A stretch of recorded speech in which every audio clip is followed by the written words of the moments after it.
qui nous reçoivent partout dans le monde, selon les différents milieux ou régions du monde où vous nous recevez. Nous vous saluons tous et nous vous souhaitons la bienvenue sur ce plateau, dans cette radio Révolution 33.7, et dans cette nouvelle édition de votre émission Le Grand Dossier.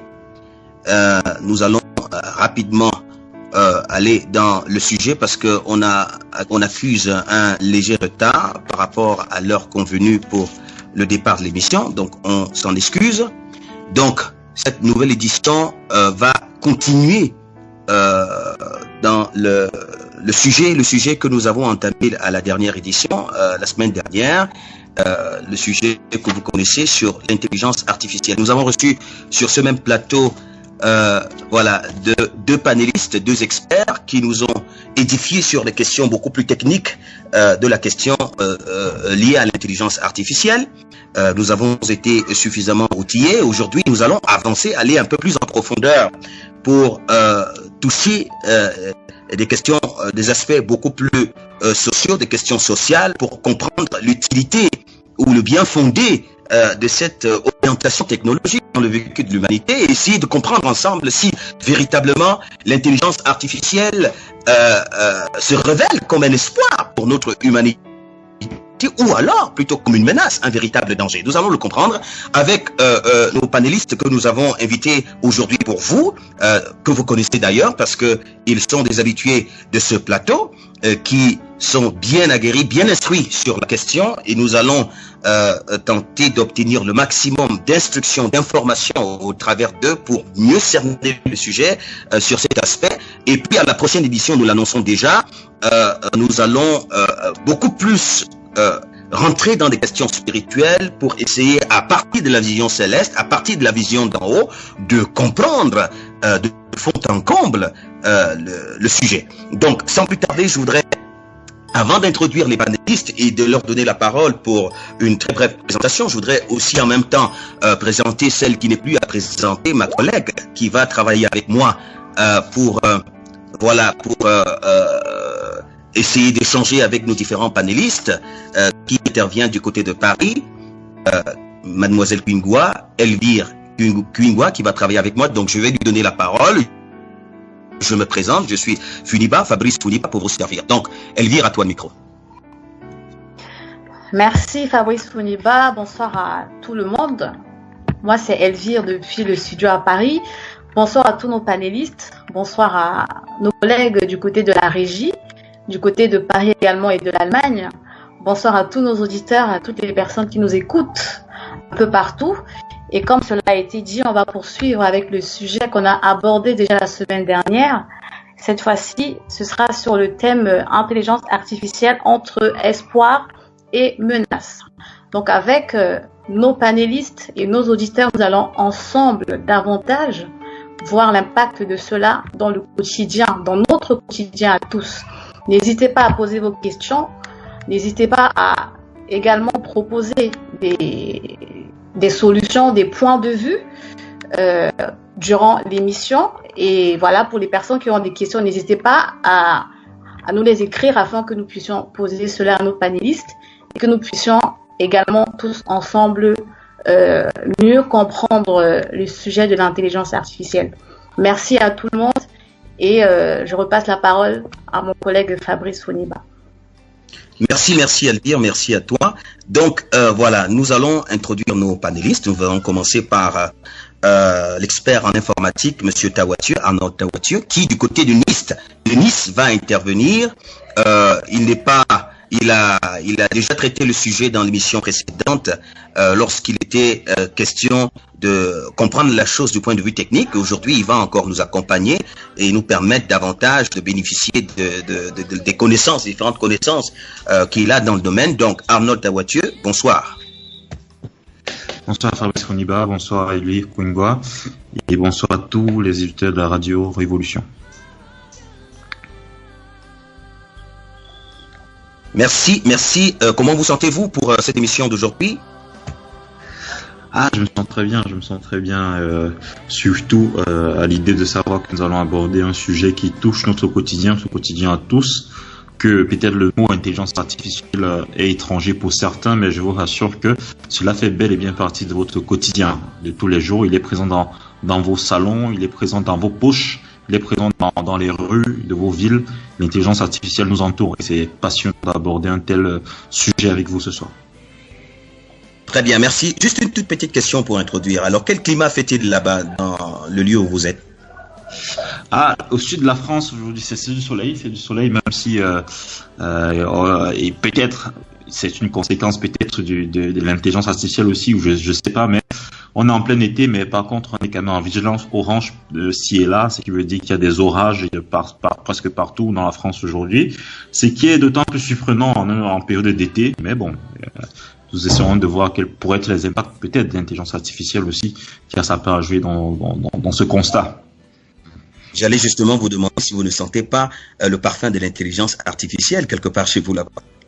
Heureusement que nous allons en parler plus amplement dans le déroulement de l'émission. Donc, on va aller du côté de Douala pour donner le micro à notre expert de ce côté. C'est un encadreur spirituel qui écrit beaucoup, qui édifie beaucoup, qui participe beaucoup à la révolution identitaire dans le monde, qui traite beaucoup de questions d'ordre social, questions de point de vue spirituel. Donc, Oreste Akene, bonsoir. Bonsoir Fabrice Founiba, bonsoir Arnold Tawadje, bonsoir à tous les auditeurs de la Radio Révolution, bonsoir à tous ceux qui sont derrière les machines pour que l'émission se déroule très bien. Donc, comme il a été dit, je suis Oreste Akene au niveau de Douala, au Cameroun. Merci.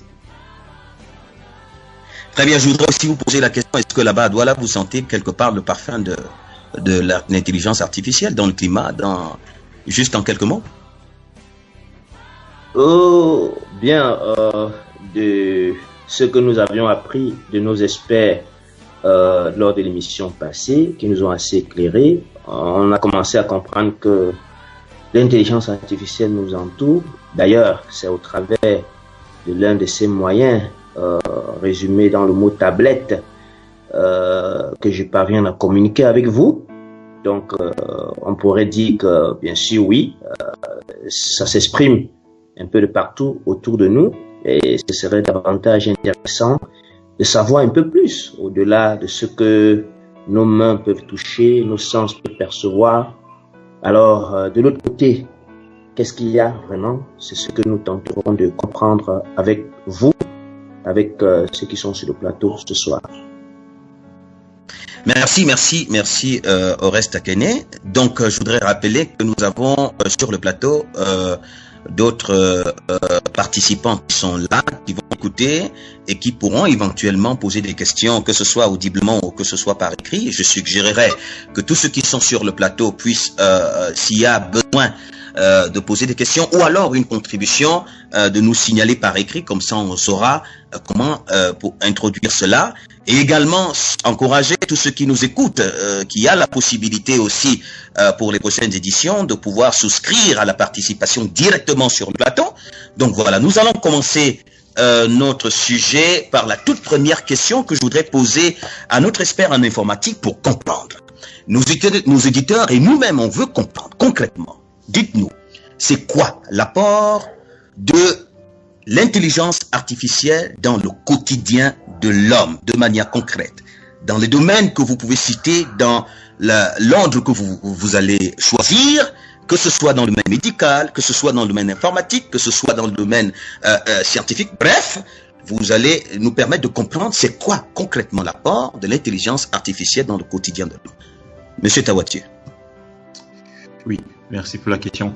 Tout d'abord, je voudrais de manière brève donner un peu la définition light de ce qu'est l'intelligence artificielle. En fait, le but de l'intelligence artificielle, c'est de doter les machines de notre quotidien de capacité, on va dire entre guillemets, d'intelligence. Qui dit intelligence veut dire capacité de pouvoir apprendre tout seul à partir d'un ensemble d'événements, de données environnementales, voilà, qui entourent l'univers, on va dire, de la machine. C'est ça l'intelligence artificielle. Et du moment qu'on définit l'intelligence artificielle comme cela, on peut donc décliner de manière très rapide quels peuvent être les impacts autour de nous. Dans le domaine médical, par exemple, on se rend bien compte qu'il y a des maladies qui sont difficiles à diagnostiquer, certaines formes de cancer qui sont difficiles à diagnostiquer, mais on s'est rendu compte qu'avec des machines, avec des algorithmes bien précis, avec un ensemble de données, les machines étaient capables de diagnostiquer certaines cancers, même avant que les oncologues ne puissent le diagnostiquer. Et aussi, ça c'est pour l'aspect de la machine elle-même qui agit de manière autonome. Après, il y a la machine qui agit, on va dire, avec le concours de l'homme, dans les consultations maintenant à distance aujourd'hui qui peut être faiite. Je peux rester tout à fait chez moi étant malade, voilà, j'entre mes paramètres de tension et autres sur la machine peut me diagnostiquer et me faire une prescription médicale sur la base justement des données qu'elle a enregistrées. Ça c'est pour l'aspect médical et c'est plus vaste. Dans l'aspect militaire aujourd'hui, il y a aussi ça. On parle de drones de plus en plus, mais comment faire ce que les hommes n'aillent plus se faire tuer sur le champ de bataille, mais que on envoie des drones de reconnaissance qui vont aller, détruire les bases ennemies, sur la base de calcul d'algorithmes aussi. C'est toujours l'intelligence artificielle qui agit dans ce sens-là. Après, il y a aussi aujourd'hui, plus du côté américain, on a les voitures avec les boîtes automatiques. Et je pense que le but de cela, c'est que aux États-Unis, si je ne me trompe pas, il y a des très grandes distances entre le lieu de domicile, le lieu de travail, il y a des très grandes distances entre les États. L'idée était justement d'enlever la complexité de la conduite du côté du conducteur en lui mettant justement, en faisant ce que le conducteur se concentre juste sur la conduite et n'ait plus le temps de se préoccuper plus de comment changer les vitesses et autres. Ça, c'est un aspect. Maintenant, on va plus loin avec justement Elon Musk de Tesla qui sont en train de réfléchir aux voitures autonomes, aux voitures qui pourront s'autopiloter. Bon, si vous suivez les informations récemment, vous saurez qu'il y a eu justement des faits divers concernant justement ces voitures autonomes. Mais voilà autant d'aspects. Et à moindre, ça c'est on dit les impacts à grande échelle, mais il y a des impacts à moindre échelle, à savoir dans nos téléphones, ceux qui ont l'iPhone, les Siri et autres, parce que ces programmes qui tournent dans nos téléphones et qui sont capables de parler, à qui on peut donner des ordres, de passer un appel et il passe l'appel. Aujourd'hui, on peut passer un appel à la voix, je dis appelle monsieur Fabrice Foniba et mon téléphone lance l'appel de monsieur Fabrice Foniba. Autant de petits programmes intelligents qu'on peut installer dans nos smartphones et je pense que la plupart de nous utilisent. Donc du coup, voilà quelques applications comme ça et je peux vous dire justement que les applications vont dans presque tous les domaines de la vie courante. D'accord. Merci pour cette intervention. Monsieur Takene, dites-nous, l'intelligence artificielle, Monsieur Tawake nous a donné une définition pour que nous puissions comprendre en quelques mots ce que c'est. Quelque part, il dit aussi que l'intelligence artificielle est classée dans le groupe des sciences cognitives, c'est-à-dire que c'est vraiment un ensemble de théories et de techniques mises en œuvre en vue de réaliser des machines capables de simuler l'intelligence. À votre niveau, que pouvons-nous comprendre? Bien, comme la définition l'exprime assez clairement, il s'agit de faire une simulation de l'intelligence. Bon, à partir de là, on peut se poser énormément de questions sur la définition donnée à l'intelligence artificielle. Bon, il y a naturellement un repère qui a été défini comme étant l'intelligence et il s'agit donc pour les promoteurs de cette théorie, de cette doctrine, on pourrait dire comme ça, ou de ce concept, de pouvoir simuler ce qu'on a défini comme étant de l'intelligence. Et bien entendu, comme l'expert Tawadieu l'exprimait tantôt, on peut voir comment est-ce que ça s'exprime autour de nous. Donc, il s'agit de mettre sur pied des moyens pour concurrencer ce que jusqu'ici les humains dits dotés d'intelligence étaient capables de faire. Mais même déjà dans cette définition, on peut commencer à trouver ce qu'on pourrait appeler faille, parce qu'on parle bien de simulation, c'est-à-dire on veut faire des simulations. Or, dans le concept de simulation se cachent bien d'autres choses que j'espère que nous aurons davantage l'occasion de pouvoir découvrir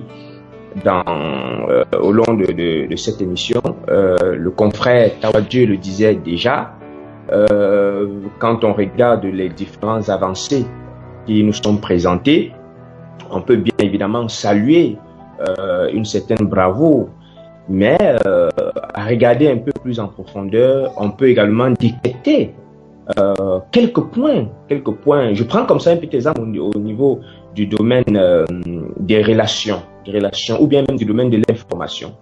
Bien, du domaine de l'information, par exemple, vous voyez que aujourd'hui, à partir des smartphones, des téléphones, à partir des réseaux sociaux, on a une diffusion d'informations à la seconde.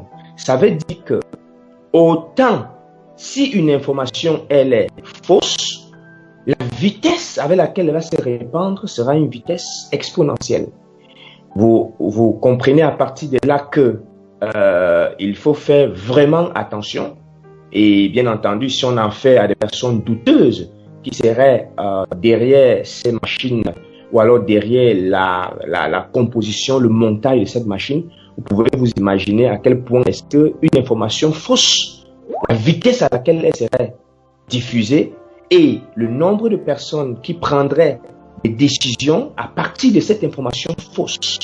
Donc, c'était juste un petit exemple pour relever déjà jusqu'à quel point la simulation de l'intelligence pourrait nous mener. Donc, je m'arrête là. J'espère que j'aurai répondu à votre question, cher Fabrice Founiba. Merci Oreste Akene. Elvire Kwingwa, tu voudrais rebondir? Une réaction? Une question pour nos panélistes? D'accord, exactement. Alors, par rapport à ce que le panéliste Arnold a dit, il a cité en effet des domaines où on pouvait observer vraiment une amélioration, où on pouvait observer vraiment des progrès, si je peux dire ainsi. Par exemple, dans le domaine militaire, où maintenant, au lieu d'exposer des hommes à la mort, on préfère exposer des machines. Il a cité plein de domaines où finalement, on voit vraiment qu'il y a des progrès.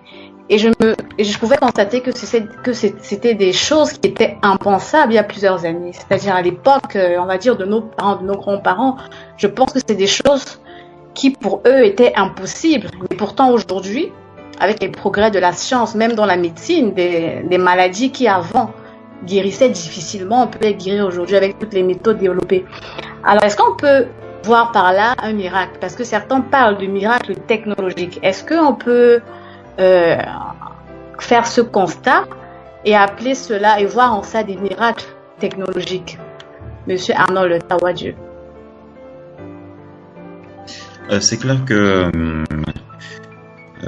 là, votre question lève notre question, parce qu'on va se demander rapidement c'est quoi la définition du miracle. Mais de manière générale, la science exclut la définition du miracle comme ce que l'aspect spirituel pourrait donner au miracle.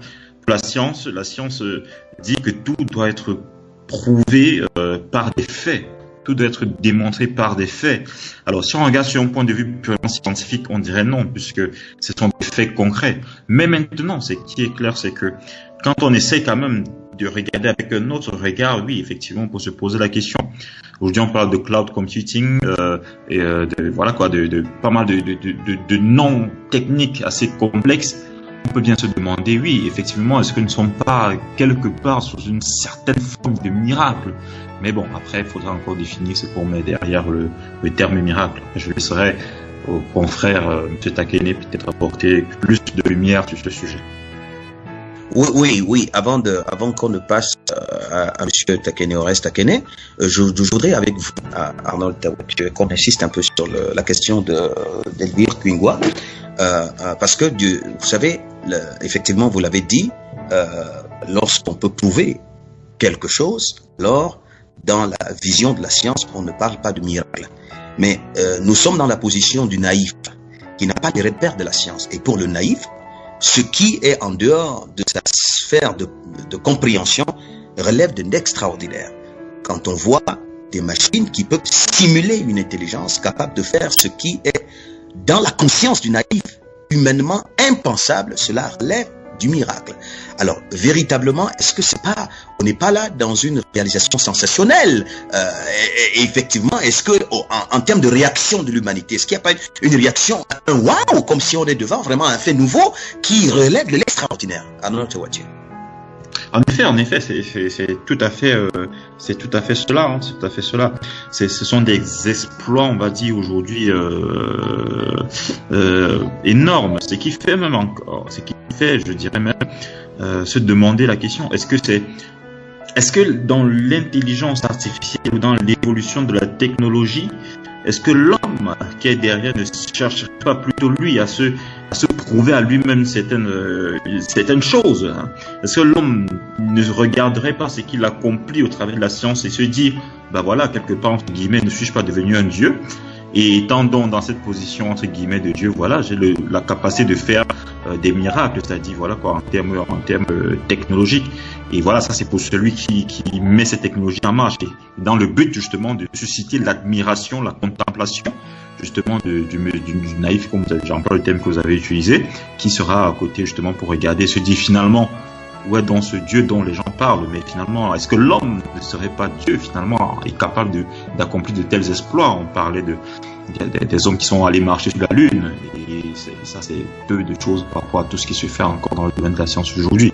Donc, effectivement, avec sous un regard, justement, naïf, forcément, il y a de l'admiration, de la contemplation, et quelque part, on dit, l'homme pourrait peut-être se targuer, quelque part, d'être devenu peut-être Dieu, quelque part, au point de faire, justement, des prodiges, des miracles.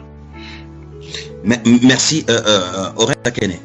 Alors, dites-nous, c'est quoi, d'après vous, selon vos études, votre observation, c'est quoi le projet, c'est quoi l'ambition qui se cache derrière ce projet de l'intelligence artificielle? Où est-ce qu'on voudrait aboutir concrètement? On lit un peu partout, on parle de l'homme amélioré, l'humanité améliorée, on voudrait aboutir à l'amélioration des facultés de l'être humain. Est-ce qu'on n'est pas partagé entre, est-ce que c'est pas une continuité perverse de la volonté d'améliorer la condition de vie de l'humanité qui aboutit finalement à un fantasme d'une nature humaine profondément modifiée? C'est quoi l'ambition qui est cachée derrière? D'accord. Je crois que les termes que vous avez employés peuvent naturellement déjà donner le ton pour arriver à comprendre. Mais avant vraiment d'arriver sur ce point-là, il faudrait déjà bien observer le quotidien des personnes qui font usage directement ou indirectement des moyens dits, n'est-ce pas, relevant les avancées et technologiques.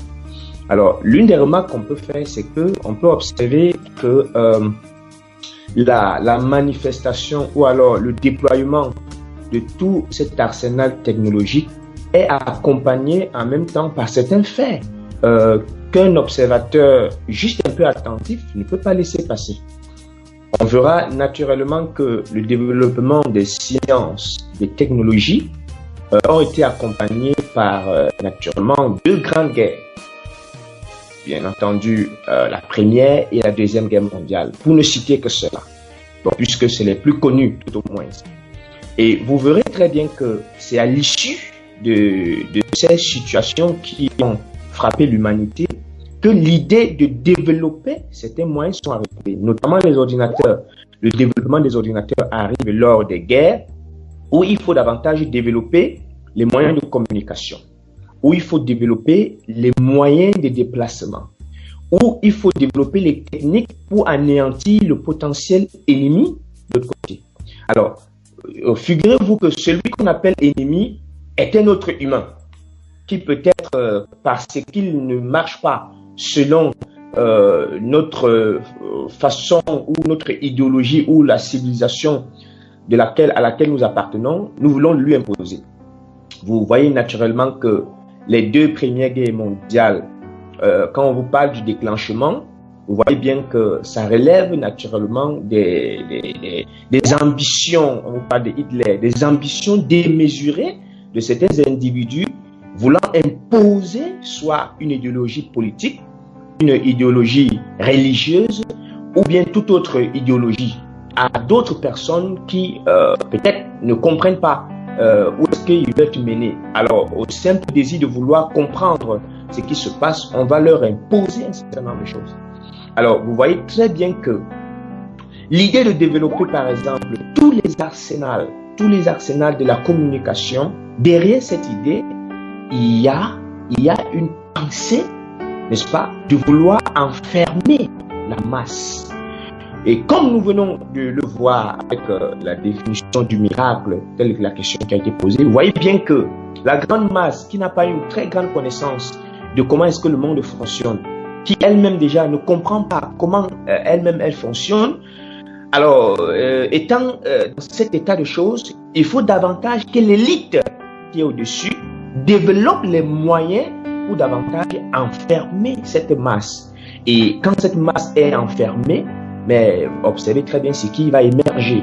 Ce qui va émerger, bien entendu, ce sont les guerres. Ce qui va émerger, ce sont les crimes. Ce qui va émerger, ce sont les colères. Ce qui va émerger, ce sont les rancunes. Donc, au même moment, un observateur averti verra que pendant que tout l'arsenal technologique dit intelligence artificielle, parce que l'intelligence artificielle aujourd'hui n'est que le prolongement de la grande époque, dit l'époque des Lumières, qu'on appelait l'époque des révolutions scientifiques et technologiques. Donc, nous sommes là au développement d'un processus qui vient commencer il y a des décennies. Et donc, on est en train de voir que de plus en plus, est-ce que le développement de ces choses a réduit les guerres? Un observateur averti, même à partir des outils statistiques aujourd'hui, verra que le nombre de guerres ne fait qu'augmenter. Le nombre de génocides ne fait qu'augmenter. Le nombre de terroristes qui font bien entendu usage de ces ne fait qu'augmenter. Le nombre d'États terroristes, le nombre d'États qui veulent imposer leur façon de voir aux autres, ça ne fait qu'augmenter. Donc, on peut naturellement se poser beaucoup de questions sur la réelle idée qui sous-tend, n'est-ce pas, c'est cette technologie. Je crois que à la suite de l'émission, nous donnerons de plus amples détails. Donc, je vais m'arrêter là, espérant que la question a été plus ou moins abordée. Sauf s'il y a des rebondissements, on pourra y revenir. Merci. D'accord, merci Oreste Akene. Justement, on va essayer de comprendre profondément ce point que vous avez évoqué quant à une volonté de manipuler les esprits et les consciences, la volonté de l'élite qui voudrait plutôt conduire l'humanité à une destination qui n'est pas celle qui est souhaitée par la grande majorité. Donc on va davantage essayer de comprendre cela. Je voudrais poser la question à Arnold Tawatieu. Vous avez cité, pour revenir là-dessus, sur le plan pratique, certains avantages que nous pouvons voir dans le vécu de l'humanité, sur le plan médical, sur le plan informatique, sur le plan social, sur le plan... Alors dites-moi, en toute honnêteté, quels sont les ratés? Quels sont les ratés? Quelles sont les limites que nous pouvons observer et qui sont clairement, on peut faire des recherches et on va donner quelques-unes, mais on voudrait vous écouter en tant qu'expert. On compte sur votre honnêteté. Alors, c'est quoi les limites de l'intelligence artificielle dans l'utilisation que les hommes peuvent faire des outils qui sont mis à leur disposition justement dans le cadre de cette intelligence artificielle? Oui, je dirais que il y a plusieurs aspects qu'on pourrait comme ça essayer d'étudier ensemble. Le premier aspect, c'est que l'intelligence artificielle, au point où elle en est aujourd'hui, n'est pas encore arrivée à son stade d'intelligence de maturité, ce que les scientifiques appellent l'intelligence forte. Alors, l'intelligence forte, c'est quoi? Le but, c'est que utiliser les technologies de deep learning et voilà, deep learning, machine learning et autres, pour que les machines puissent devenir vraiment autonomes, c'est-à-dire apprendre comme un enfant, c'est-à-dire sur la base des événements qui sont autour de lui, sur la base justement des données enregistrées, être capable de prédire des comportements, être capable, voilà, d'être conscient, on va dire, de pas mal de paramètres dans son jugement. C'est ça le but, c'est qu'on voudrait, où la science voudrait arriver. Le but, par exemple, si on prend l'exemple des voitures autonomes, le but est pour eux de lancer une voiture en milieu de circulation et que la voiture apprenne à conduire juste en enregistrant des paramètres de conduite des voitures autour de lui, autour d'elle, en voyant que voilà, il y a un feu qui a signalé, la voiture devant s'est arrêtée, la voiture pourra dire, ah ok, du coup, quand un feu est rouge, il faut s'arrêter, ok, j'apprends. Mais ça, c'est vraiment le niveau de l'intelligence artificielle arrivé à la maturité. Aujourd'hui, l'intelligence artificielle n'a pas encore atteint ce niveau, ce qui fait que l'intelligence artificielle au point là aujourd'hui est dépendante de l'homme. Est dépendante de l'homme qui est derrière. Ça fait que lancer la machine aujourd'hui elle-même, en attendant qu'elle-même prenne des décisions, on n'en est pas encore là. Et le fait, on a eu des cas justement, je pense aux États-Unis justement, je pense avec Uber, qui testait des cas justement de voitures autonomes. On a vu ce que ça a fait, il y a eu des accidents et tout, parce que la machine n'est pas encore apte à prendre un jugement. Tant que la machine doit encore être apprivoisée aujourd'hui par l'homme qui est derrière. Mais en même temps, justement, dit que la machine a besoin d'être apprivoisée par l'homme, sachant justement le potentiel que ces machines-là ont, parce que c'est vrai qu'elles ne sont pas tout à fait autonomes pour le moment, mais quand même, ça fait pas mal de choses aujourd'hui que l'homme ne peut pas faire. Alors, le danger de dire que ces machines ont encore besoin de l'homme aujourd'hui, c'est de dire aussi que si ces machines, cette technologie entre de mauvaises mains, alors, voilà, c'est la porte ouverte à beaucoup de choses. Je me souviens à l'émission précédente, justement, le confrère qui était là, Jocelyn Modiangono, qui disait qu'il y a une personne qui disait que qui sera Dieu pour les hommes? Sera Dieu pour les hommes ou le roi de ce monde, le roi de l'univers, celui qui pourra maîtriser l'intelligence artificielle. En gros, celui qui pourra manipuler ces machines pour obtenir de ces machines ce qu'il veut obtenir. Et c'est là, je pense, le plus gros danger, on va dire. C'est là où je pense c'est le fantasme qui fait sortir des plus grosses théories.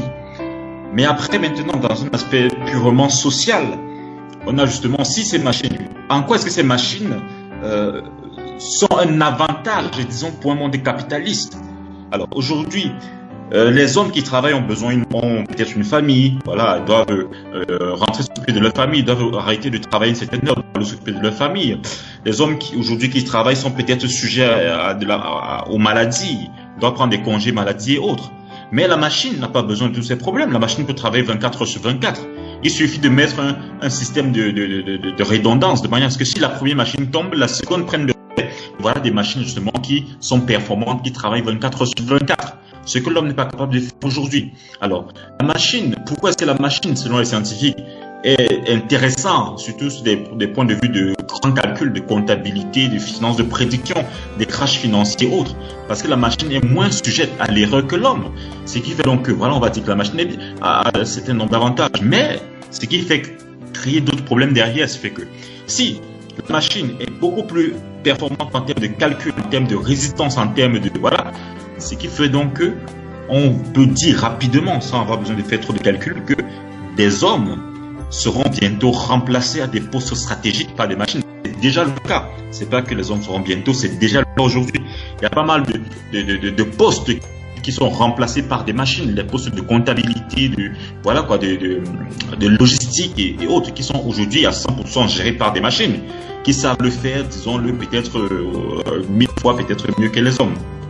Mais la machine, au point où elle en est aujourd'hui, n'a pas le recul que l'homme a, n'a pas la force de jugement que l'homme a, n'a pas forcément la conscience, la prise en compte de plusieurs paramètres culturels, sociaux, religieux et autres pour prendre une décision.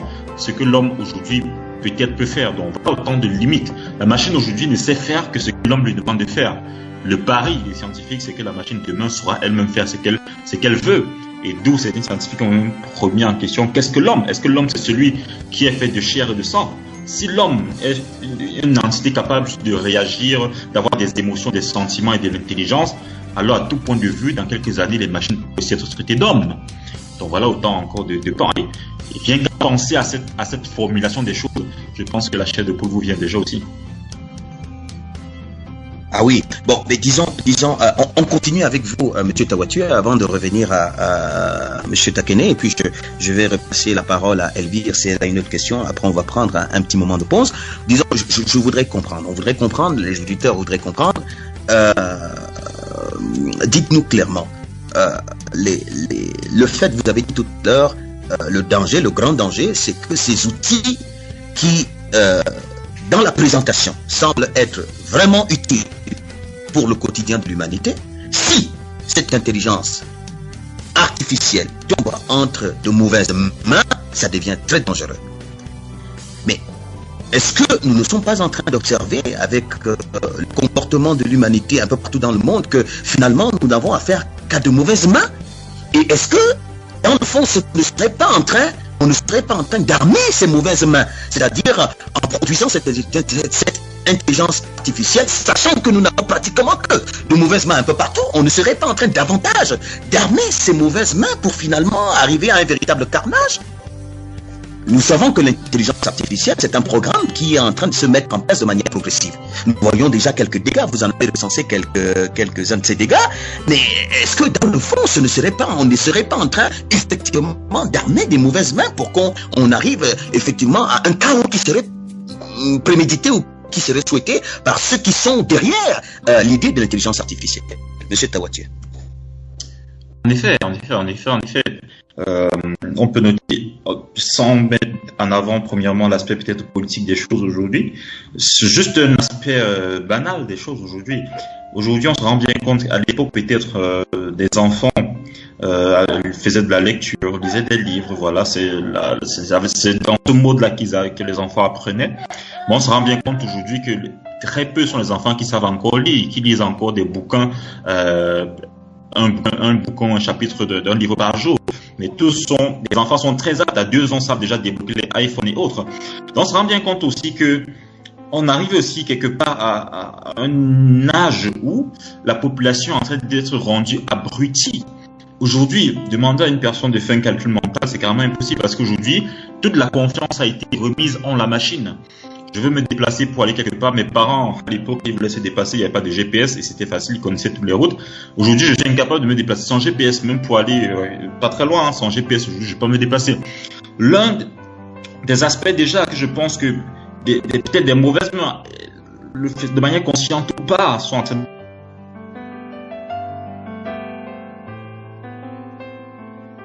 de pousser l'homme à dépendre de ces programmes informatiques. Aujourd'hui, il est devenu impossible de vivre sans ces programmes informatiques. Ce sont ces programmes informatiques qui nous dictent comment vivre aujourd'hui. On s'en remet à Google. Si j'ai besoin d'une information que je ne connais pas, alors je vais chercher sur Google. Et ce que Google me dit, parfois je le prends comme argent comptant.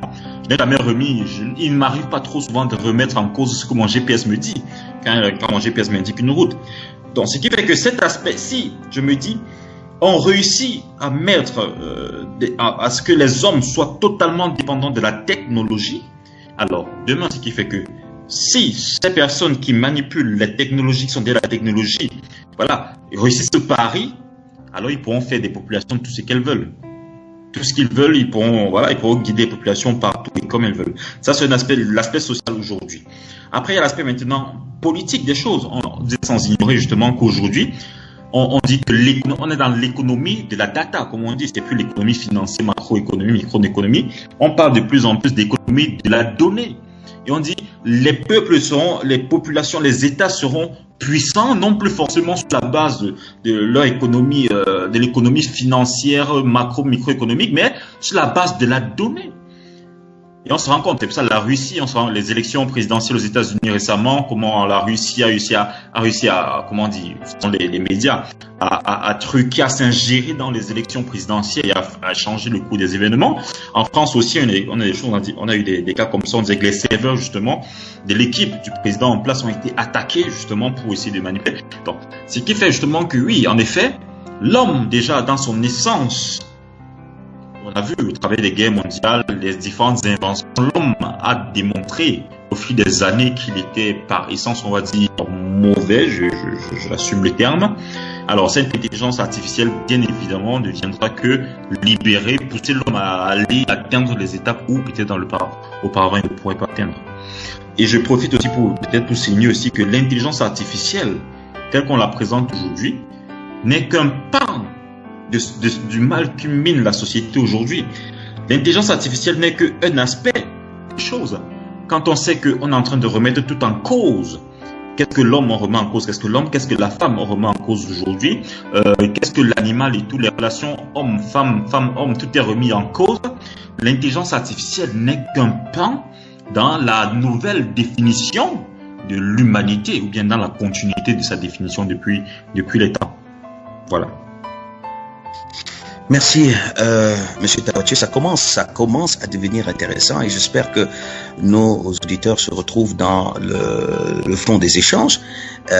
Nous voulons bien comprendre cette question pour que nous puissions en ressortir édifiés et que nous sachions en réalité qu'est-ce qu'il en est. Est-ce vraiment une menace ou est-ce un espoir pour l'humanité?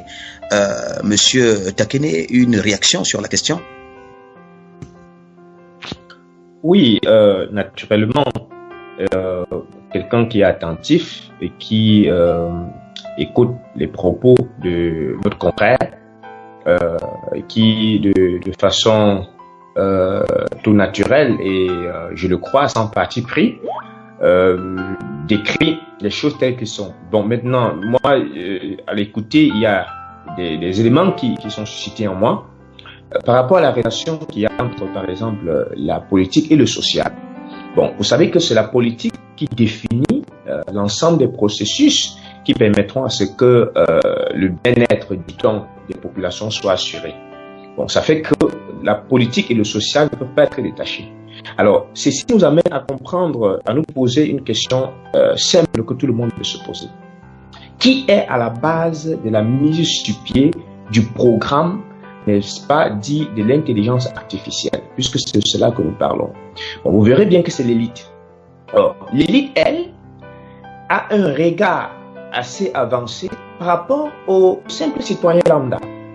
Alors, et nous savons très bien que l'ambition de l'élite, que vous allez dans tous les pays, que ce soit les entrepreneurs, que ce soit les hommes politiques, que ce soit les personnes qui ont de grandes ambitions économiques et capitalistes, leur seul objectif, c'est bien entendu de se renflouer les poches. Leur seul objectif, c'est bien entendu de se hisser au plus haut niveau. Donc, fondamentalement, ceux-ci ne sont pas là pour rechercher l'intérêt de la masse. Maintenant, ce sont donc ces personnes-là qui sont à la base du développement de l'intelligence artificielle. Donc, vous comprenez là que quelqu'un qui est là pour la recherche de son bien, de son intérêt à lui, ne peut pas être là pour défendre vos intérêts à vous. Maintenant, ce qu'on peut appeler espoir et qui a été décrit par le confrère, ça, ce sont des retombées superficielles. Des retombées superficielles. Je vous donne une image. Quand vous voulez, n'est-ce pas, vous constituer une ferme pour pouvoir vous alimenter et alimenter vos intérêts, vous allez construire notamment la ferme dans laquelle vous allez mettre du bétail. Alors, dès que vous avez mis le bétail à l'intérieur, vous allez de temps en temps leur jeter quelques graines de maïs. Bon, pour ne pas que, en voulant les consommer, ils soient déjà morts, on va dire. Donc, que vous ayez au moins la sensation de les trouver vivants et le plaisir de les voir s'agiter. Vous voyez un peu l'image. Donc, ce qu'on peut voir comme étant un espoir, c'est que la masse ne se rend pas compte. C'est comme un grand entrepreneur qui a des ambitions et qui donne un petit salaire à l'employé, alors que cet employé est sous la pression. Voyez-vous? Parce que, observez très bien que, par exemple, dans l'industrie pharmaceutique, posons-nous une question simple. Qu'est-ce qui explique qu'avec le développement des technologies qui étaient supposées apporter plus de bien-être en termes de santé à la population, on se rend plutôt compte de l'effet inverse. Plus d'AVC, plus de suicides, plus de maladies bizarres, Alzheimer et consorts.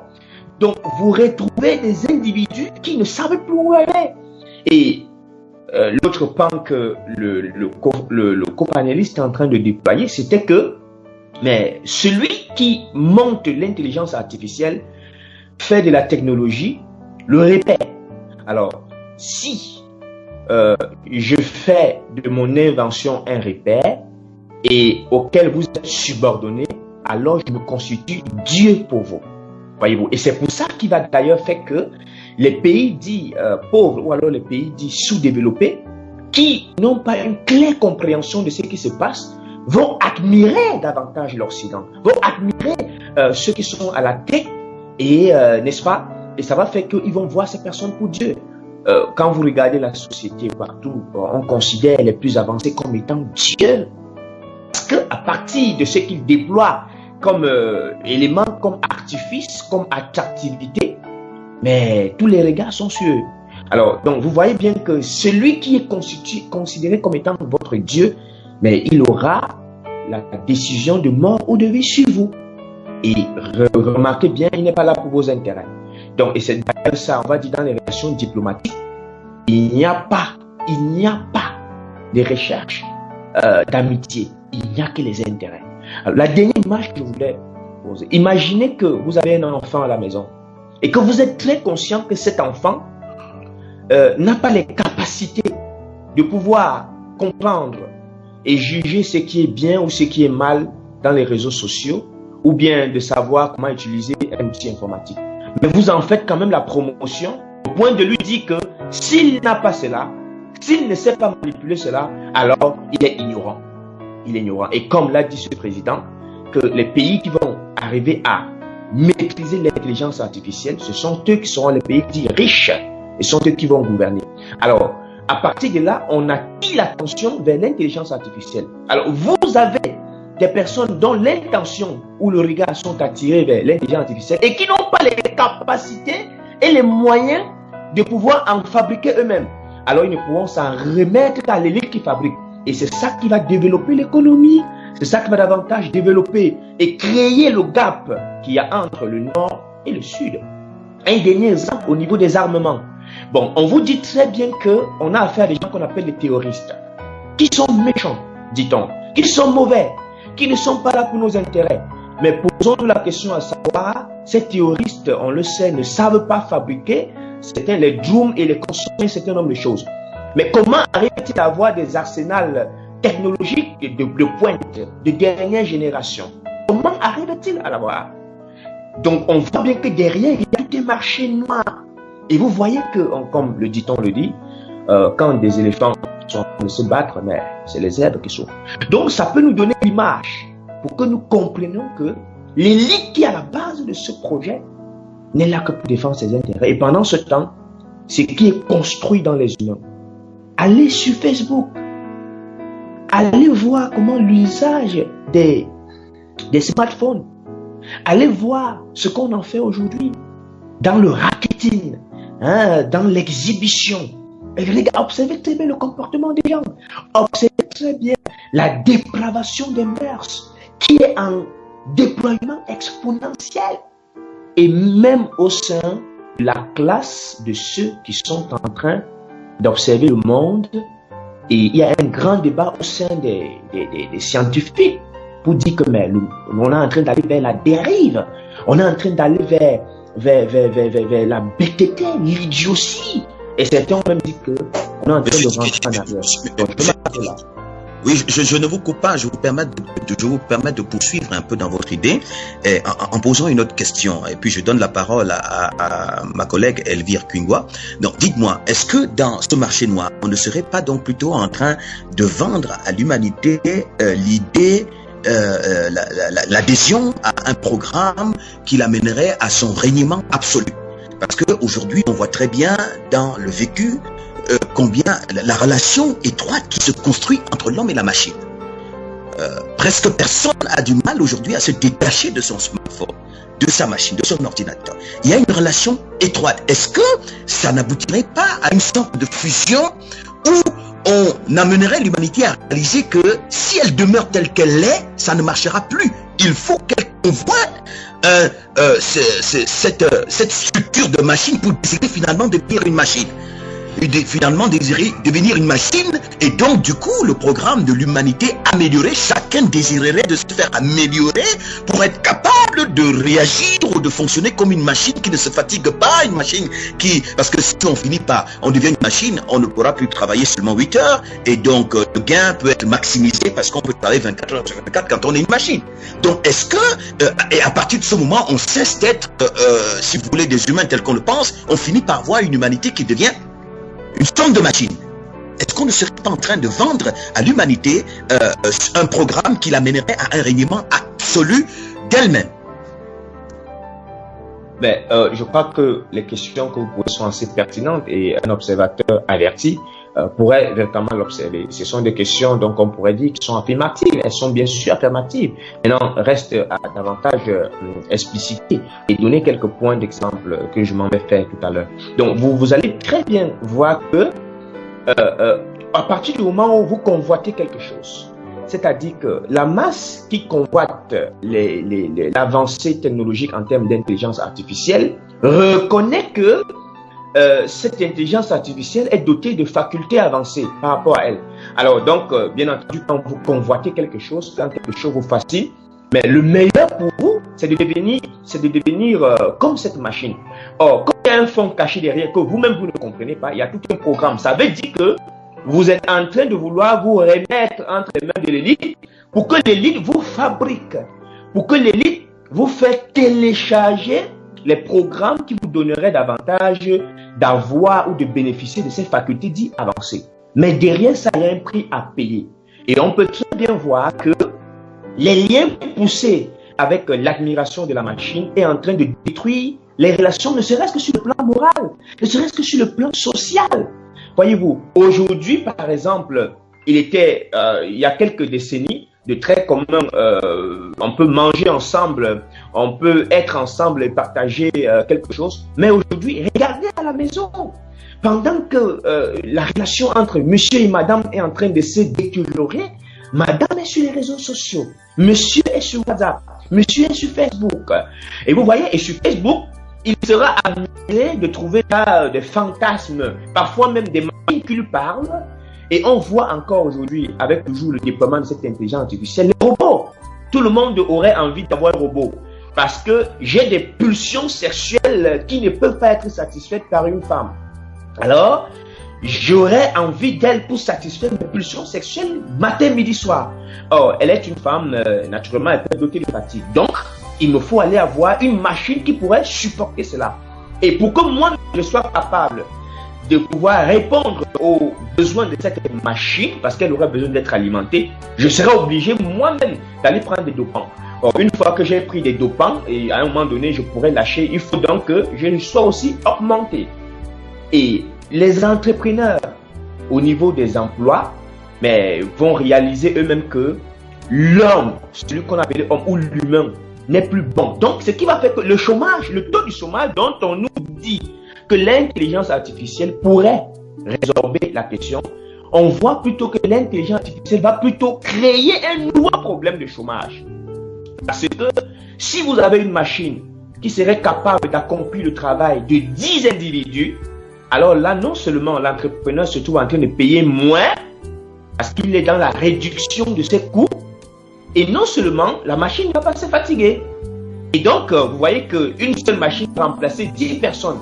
Or, souvenons-nous que les 10 personnes qui seront renvoyées à la maison ont des familles.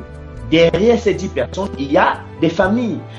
Au travers de ces personnes, ces familles pourraient voir leurs besoins être réparés. Et donc, on a affaire là à la construction d'une humanité qui serait une humanité programmée.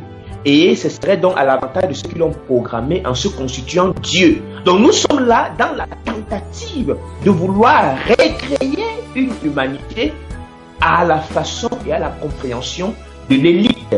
Et ça rentre dans le programme du nouvel ordre mondial que nous allons décrypter peut-être dans les prochaines émissions. Donc voilà, je m'arrête là. Merci beaucoup, M. Takene. Ça commence à devenir intéressant, mais surtout effrayant. que de comprendre ce que vous dites, parce que ça veut dire qu'on arrive, on est en train d'évoluer vers un monde où déjà on est en train d'aller vers une situation de divorce, des cas de divorce massifs, parce que finalement c'est l'homme amélioré qui sera facilement prenable dans le marché du mariage, dans le monde du mariage, ou la femme améliorée. Donc on verra beaucoup de divorces parce que finalement l'homme naturel entre guillemets ne va plus, parce qu'on fera la promotion effectivement des prouesses, comme on commence déjà à le faire, des prouesses des machines, et effectivement c'est comme ça qu'on fera la promotion de l'homme amélioré avec ses capacités extraordinaires, et puis c'est la femme à la maison qui va dire à son mari, si tu ne t'améliores pas, moi je quitte. Et l'homme qui dira à sa femme, si tu ne t'améliores pas, alors moi je vais chercher celle qui est améliorée dehors. Donc finalement on arrive à un véritable désastre. Elvire Kwingwa, c'est sur ce fond ironique que je te passe mais en même temps qui nous amène à nous poser de sérieuses questions, que je te passe le micro pour poser des questions aux panélistes. Exactement, merci Monsieur Fabrice Foudéba. En effet, je peux faire le même constat que vous, c'est-à-dire au-delà de ce qui nous était présenté, plutôt à savoir une intelligence artificielle qui améliore d'un certain point de vue les conditions de vie de l'homme, que ce soit dans les domaines médicaux ou même dans le quotidien. On se rend compte que derrière ça, en effet, il y a un projet caché, un projet vicieux. On peut se rendre compte en effet que ça participe plutôt peut-être à la destruction de l'homme, à la destruction des rapports entre les humains. Et du coup, le constat que je pouvais faire quand les panélistes nous expliquaient toutes ces choses, c'était de savoir est-ce que cela ne va pas finalement se retourner contre nous les hommes. D'ailleurs, il y a certains scientifiques qui affirment que l'une des plus grandes menaces de l'humanité demain, ce sera justement ce développement de l'intelligence artificielle. Est-ce que vous partagez ce point de vue, nos chers panélistes? Et est-ce que vraiment on devrait avoir peur de cela? Est-ce que c'est réellement une menace dans notre quotidien? Est-ce que ça va se retourner contre nous? Et le constat que je pouvais également faire quand vous parliez, c'est que parfois même ces personnes-là qui développent toutes ces choses, elles-mêmes, elles interdisent cela à leurs proches, à leur famille. Nous avons entendu dans les réseaux sociaux, après je ne sais pas si c'est vrai, que les personnes qui fabriquaient les iPhones, les tablettes, etc., eux-mêmes ils interdisaient cela à leurs enfants, ce qui prouve que derrière il y a quelque chose qu'on ne nous dit pas et que vous êtes en train de nous réveiller, chers panélistes. Donc la question c'est ça, est-ce que cela va se retourner contre nous? Est-ce que c'est véritablement une menace? Ma question s'adresse par exemple à M. Oreste Takine. Bien entendu, je pense que on pourrait répondre par l'affirmatif. Et on a donné quelques points de détail. Maintenant, il pourrait s'avérer également que celui qui n'a pas, ou bien qui n'est pas assez attentif, je dis ne serait-ce qu'un peu attentif, peut ne pas notamment considérer que on peut parler là d'une menace. Bon, je prends un autre aspect. Nous avions entendu des propos de nos spécialistes, Jocelyn Gonan et puis Arnold Tawadjeu, dans l'émission dernière, que pour notamment fabriquer quelques éléments ou bien quelques gadgets dotés d'intelligence artificielle, il fallait notamment qu'on ait besoin de certaines ressources. Et quelles ressources doivent être trouvées soit dans les sous-sols, soit dans notre environnement direct. Bien, vous voyez là que on serait en train de détériorer la nature au profit du développement de l'intelligence artificielle. Or, les mêmes scientifiques nous font comprendre les conséquences, par exemple, des gaz à effet de serre, destruction de la couche d'ozone, détérioration de terre, détérioration de l'environnement naturel.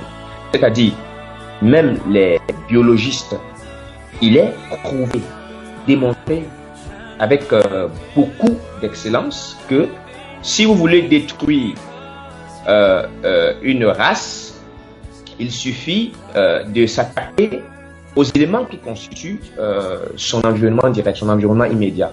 C'est-à-dire que si vous voulez détruire les poissons, faites sécher l'eau dans laquelle ils se trouvent mieux. Donc, à partir du moment où, ne serait-ce que l'environnement immédiat des humains est touché, est exploité, est sucé à des fins que nous venons de décrire, vous voyez que seulement à partir de là, c'est fini. Souvenons-nous que les bombes qui ont été lâchées à Hiroshima et Nagasaki lors des années 45, Deuxième Guerre mondiale, si le souvenir nous est assez frais dans la mémoire, jusqu'à aujourd'hui, ces bombes sont en train de produire des effets. On a des individus qui naissent avec plusieurs têtes, plusieurs mains et consorts, avec toutes les déformations qu'on peut s'imaginer. Tout ça dans toujours la quête des potentialités et des facultés avancées pour pouvoir mieux dompter la nature. Alors, on veut dompter la nature à partir des moyens inappropriés. Et la conséquence, c'est comme on dit, l'homme, ou bien l'humain, a créé la machine, et la machine a fini par le décevoir. Donc, à partir du moment où on fait confiance à ces éléments, à ces constituants, à cette façon de faire, le réveil de la médaille, ce sera bien entendu très douloureux. Et on peut déjà voir même dans nos environs, partout. Vous êtes de l'autre côté en Occident, mais regardez, on parle du réchauffement climatique. On ne maîtrise même plus les saisons. On ne sait plus vraiment quand. D'ici quelques années, on ne saura plus où c'est l'automne, où c'est l'été. On ne saura plus rien. On ne saura plus rien, vous voyez. Donc, la température va. Et on dit bien que si la température de la Terre continue comme ça, mais ce sera grave. Et les mêmes sont en train d'explorer d'autres univers. On parle vraiment de l'exploration de Mars. Parce qu'ils disent très bien qu'ils sont conscients qu'avec ce qui est en train d'être allé là, avec ce qui est en train d'être fait, mais les choses ne pourront pas tenir. Et il y a dans une tranche, c'est ça qui a notamment développé notre tranche, qu'on parle de biologistes qui sont là pour dire conservons la nature, moins de déchets plastiques, moins de ceci, moins de cela. Avec ça, ils espèrent que les choses pourront aller. Mais le réveil encore, c'est que les mêmes personnes qui disent ça sont dans l'appréciation de ces éléments. Donc vous voyez bien là qu'on est dans une confusion qui ne dit pas son nom. On est dans une confusion totale et on ne sait plus où aller. Et nous pensons que de telles analyses qui sont faites sur de tels plateaux pourraient contribuer notamment à un diagnostic profond en vue de proposer des solutions qui permettraient à ce que l'humanité sorte de ce chaos qu'elle-même a engendré, dans laquelle elle-même s'est lancée à partir des passions qui naissent d'elle. Et puis, un dernier point. Pendant qu'on parle des caractéristiques, des facultés dont on peut parler avancées, mais regardez ce qui émerge dans les humains. Regardez ce qui émerge dans les humains. Qu'est-ce qui est alimenté à l'intérieur des humains? C'est la jalousie, la cupidité. Et l'élite le sait très bien. Et c'est la même élite qui dit que, mais si vous donnez de l'argent à un insensé, mais vous avez tout gâté. Mais cette élite ne manquera pas de dire à la masse que l'argent, c'est la richesse. Donc vous voyez bien que, et puis il faut faire tourner l'économie. Bon, si vous dites à quelqu'un que s'il n'a pas de smartphone, il ne vaut rien, mais il doit travailler toute sa vie pour s'acheter un smartphone. Regardez combien de personnes sont endettées aujourd'hui parce qu'ils veulent vivre à la mode par rapport aux gadgets. Regardez comment quelqu'un va travailler pendant 30 ans, 50 ans parce qu'il veut s'acheter une voiture ou bien un jet privé de dernière génération. Donc vous voyez à quoi on est en train de réduire l'humanité. À quoi on est en train de réduire l'humanité pratiquement à un niveau vraiment de bestialité avancée. Et vous-même, vous pouvez observer, tout le monde peut observer les dégâts autour de soi. Regardez nos enfants. Regardez la dépravation des mœurs. Regardez les vices de la société. Donc, ce sont des choses que ce n'est plus à dire. On peut regarder aujourd'hui, on peut voir. Donc, voilà, je crois que la prochaine émission permettra davantage que nous tendons vers des propositions qui pourront aider davantage ceux, bien sûr, qui veulent sortir de ce chaos et puis accéder à la vraie liberté. Voilà, je vais m'arrêter là. Merci, Oreste Akene pour ce regard pertinent, ces analyses extrêmement pertinentes qui certainement amènent les uns et les autres à mieux apprécier cette question, surtout en ce qui concerne les réelles menaces que cette orientation technologique génère dans l'histoire ou le vécu de l'humanité. La Commission nationale de l'informatique et des libertés en France a défini l'intelligence artificielle comme le grand mythe de notre temps. Ah oui, est-ce que c'est véritablement un grand mythe? Nous pouvons le réaliser que c'est un mythe, mais qu'est-ce qui se cache derrière ce mythe? C'est ce que nous voulons démystifier dans le cadre de cette émission. Il est dit que l'intelligence artificielle, parce qu'il faut bien que les auditeurs le sachent, on parle d'intelligence artificielle, mais on parle aussi d'intelligence artificielle forte, qui veut dire que l'intelligence artificielle accomplie, ça veut dire que les machines développent une intelligence dite artificielle, mais on voudrait amener les machines à développer les sentiments, des émotions, avoir des raisonnements, avoir donc une intelligence artificielle forte, c'est-à-dire accomplie. Donc, c'est toutes ces choses que nous devons comprendre pour savoir véritablement dans quel monde nous vivons. Est-ce que véritablement nous devons passer tout ceci sans nous poser des questions? Et quels sont les éléments que pouvons avoir pour permettre de mieux lire et de mieux apprécier ce qui se cache derrière une telle orientation? Alors, cette émission qui est développée dans le cadre de cette émission Le Grand Dossier va édifier bien tous ceux qui nous écoutent, et nous allons davantage évoluer pour permettre aux différents panélistes de donner davantage d'informations à ce sujet. Donc nous allons prendre une minute de pause et nous allons revenir après pour continuer avec Monsieur Tawatieu sur toujours sur la même thématique, la même question. Et après, on a un moment de chronique, un temps de chronique dans l'émission qui est consacré au regard du droit, qui est appelé regard du droit, qui nous donnera un droit de regard avec un fond juridique pour comprendre le cadre juridique qui encadre cette orientation, et également apprécier les différentes responsabilités que nous pouvons dégager de ce qui est en train de se passer, et puis des différents dégâts que nous pouvons enregistrer. Nous allons avoir un expert qui va intervenir pendant quelques minutes dans le cadre de la chronique dans cette émission. Donc la régie, à vous, on prend une minute de pause et nous revenons. À tout de suite.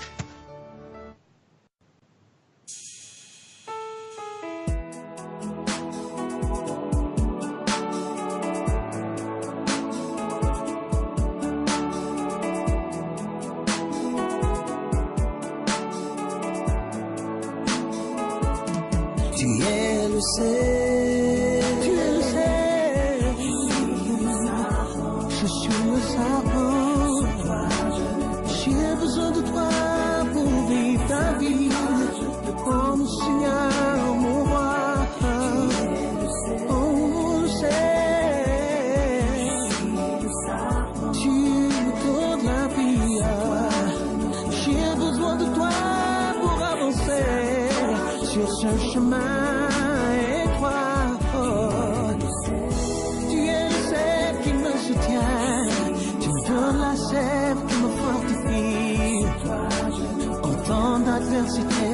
En temps de difficulté, je veux tout avec toi. Oh, tu es le ciel qui me fortifie, qui me rassure, qui me nourrit. Sans toi, je peux tout. Oh, sans toi, je ne peux rien. Mais avec toi, je peux tout.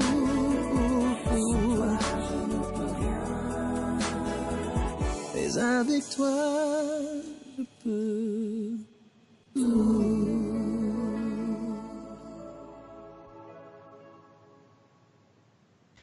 Eh bien, chers auditeurs, voici revenus sur notre plateau pour poursuivre la dernière étape de notre émission de ce jour, le grand dossier consacré à à ce thème que nous sommes en train de développer, l'intelligence artificielle, pour bien comprendre le sujet. Et donc, vous connaissez nos panélistes que nous avons présentés. Donc, nous reprenons. Nous allons poser rapidement une question à Monsieur Tawatieu, Arnold Tawatieu. Donc, dans le même élan que Monsieur Oreste Akene, qui met en évidence quand même quelques aspects extrêmement dangereux de ce programme qui se développe dans le monde. Donc, alors, est-ce que vraiment comment est-ce que nous pouvons comprendre, parce que nous voyons très bien, nous nous demandons véritablement, est-ce que finalement l'humanité n'est pas dans un grand piège? Et que vous avez cité à l'entame de l'émission, lorsqu'on a posé la question sur les différents apports de l'intelligence artificielle, vous avez cité quelques aspects assez intéressants, assez flatteurs. Est-ce qu'on n'est pas dans une démarche de séduction, comme effectivement l'image qu'a prise votre copanéliste Oreste Akene? On nourrit des poules, mais en réalité pour un jour du marché où ces poules seront vendues et finalement vont atterrir dans les ventres des humains, donc vont être guillotinées et atterrir dans les ventres des humains. Est-ce qu'on n'est pas dans une approche de séduction? Au début on nous fait miroiter qu'effectivement c'est vraiment dans notre intérêt, et on commence à prendre goût à la chose pour finalement aboutir à la grande révélation de ce mythe démystifié que dans le fond, c'était pour piéger l'espèce humaine et qu'on a amené finalement l'humanité à un chaos, à un gouffre, à un véritable carnage. Est-ce que ce ne serait pas véritablement l'idée qui se cache derrière cette apparence d'amélioration des conditions de vie de l'humanité pour aboutir finalement à un fantasme pervers? Monsieur Tawatieu.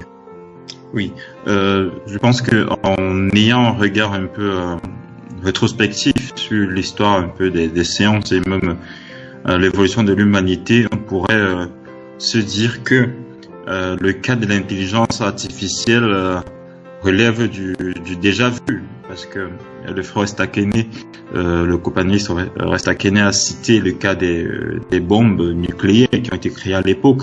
C'était des grandes révolutions technologiques. Mon copanéliste Oreste Akene a parlé du siècle des Lumières, où la plus grande partie des développements technologiques, des découvertes scientifiques, disons comme ça, ont été faites. Mais nous sommes sans ignorer que si aujourd'hui, je pense que c'est en 2015, on disait que la Terre vit sous des réserves, parce que nous avons épuisé les ressources qui avaient les capacités de se reproduire naturellement. Donc on a épuisé les ressources reproductibles de nos sols. Donc, ce qui a poussé les gens à dire que l'humanité vit à crédit actuellement. Mais cela n'est de quoi? Cela est le résultat de quoi? Justement, de ce nous avons applaudi à l'époque comme développement scientifique. Aujourd'hui, on parle de gaz à effet de serre, mais vous savez, monsieur, quelle est la proportion de pollution que les avions font dans le ciel en termes de pollution de la couche d'ozone, mais tout le monde pourtant continue à nous miroiter le déplacement aérien comme de la technologie. L'homme est capable de voler, voilà. L'homme est capable de se mettre dans les airs à l'aide de l'avion. Ça relève du miracle. Si on va à la question qu'on m'avait posée précédemment, l'homme entre dans une machine et il vole dans les airs et il atterrit. C'est un miracle, mais à quel prix? Dégradation de la couche d'ozone. Si on revient encore sur l'intelligence artificielle. On a dit l'intelligence artificielle, ce sont des machines, qui, sur la base de calculs ultra puissants, d'algorithmes assez poussés, sont capables de produire certains résultats. Mais qui dit algorithme poussé parle de data center, parle de serveurs, parle d'infrastructures informatiques. Mais quand on parle d'infrastructures informatiques aussi, on parle de data center. Oh, les data centers, on sait combien ça pollue. On parle de 1/4 de pollution, de la pollution du transport aérien. Bon, on a commencé à parler des green data centers, Google qui disait qu'ils allaient créer un data center dans le nord, là-bas dans l'Arctique, et tout pour refroidir les machines et autres. Mais nous savons bien que les technologies on a beau les présenter comme des solutions, mais parfois, malheureusement, et c'est malheureusement dans la plupart des cas, a parfois plus d'inconvénients, on va dire, que d'apports positifs. Après, il y a des apports positifs, mais après, si on met sur la balance de ce que ça coûte, on peut bien se demander est-ce que c'est pas un piège aussi, comme vous l'avez si bien dit. Oui, merci, merci. Est-ce que Oreste Akene, l'apport positif ne serait pas finalement un appât pour prendre au piège l'humanité et finalement l'amener. On parle de miracle et j'ai une image très rapidement. On pourra essayer de toucher un petit point sur essayer de regarder un peu en une seconde dans cet aspect spirituel. Quand on parle de miracle, c'est un peu comme à l'époque du Christ tel qu'il est révélé dans les Saintes Écritures.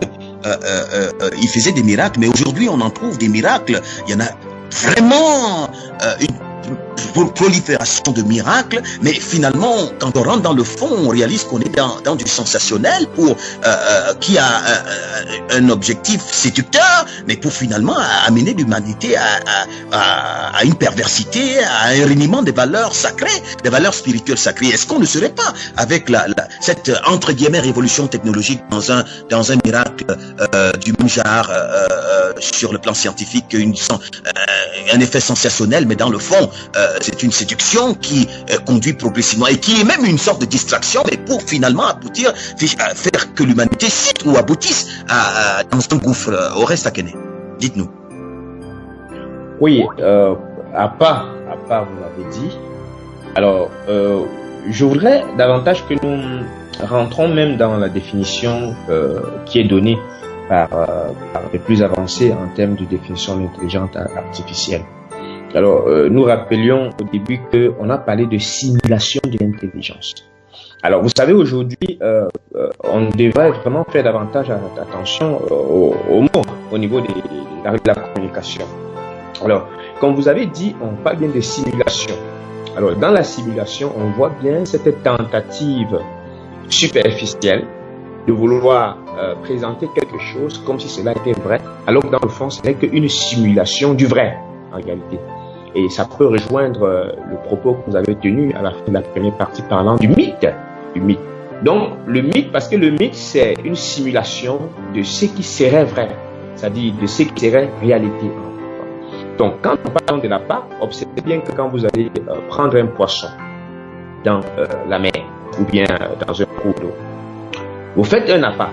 Alors, le poisson, lui, qui ne comprend pas comment ça fonctionne, il ne sait pas que derrière cet appât, il y a tout un fil et que l'objectif, c'est davantage de le sortir de son milieu naturel et puis, bien entendu, de le consommer. Donc, quand le poisson, lui, ouvre l'appât, il est convaincu que c'est une alimentation pour lui, ça va lui faire du bien. Donc, si vous et moi avions le regard de la révolution scientifique et technologique, son aspect positif, nous verrons effectivement que cet aspect positif n'est qu'un appât. Parce que votre ennemi, on va dire comme ça, ne viendrait jamais vers vous en vous disant qu'il est un ennemi. C'est pour cela qu'il faut donc user des techniques, n'est-ce pas, de simulation, les techniques pour mieux se cacher, pour mieux se dissimuler. Donc, on est là, évidemment, dans la dissimulation. On est là, en fait, dans une lumière apparente, comme on parlait des cercles de lumière, mais au fond, ce n'est que les ténèbres.